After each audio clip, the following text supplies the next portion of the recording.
তারাই প্রকৃত ঈমানদার। তাদের জন্য রয়েছে ক্ষমা ও সম্মানজনক জীবিকা। আর যারা পরে ঈমান এনেছে এবং দ্বীনের জন্য নিজ নিজ গৃহ ত্যাগ করেছে এবং তোমাদের মানে কাফেরদের মোকাবেলায় যুদ্ধ করেছে, তারাও তোমাদের অন্তর্ভুক্ত।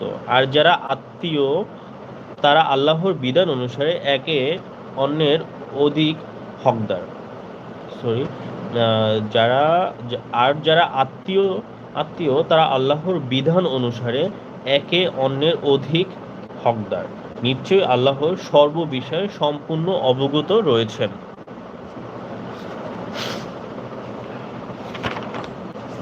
শানে নজরুল।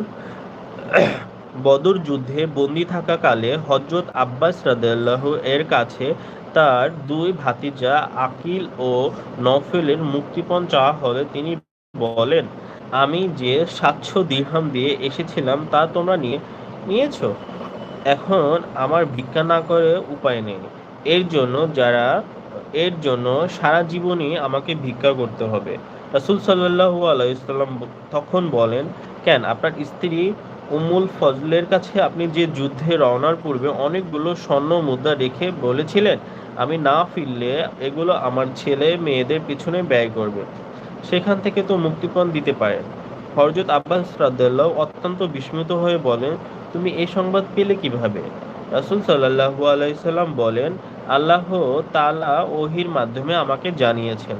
তখনই তিনি মুসলমান হয়ে যান এবং তার দুই ভাতিজা মুক্তিপণ দিয়ে মুক্তি লাভ করেন। এ সম্পর্কে আল্লাহ তাআলা এ আয়াত নাজিল করেন।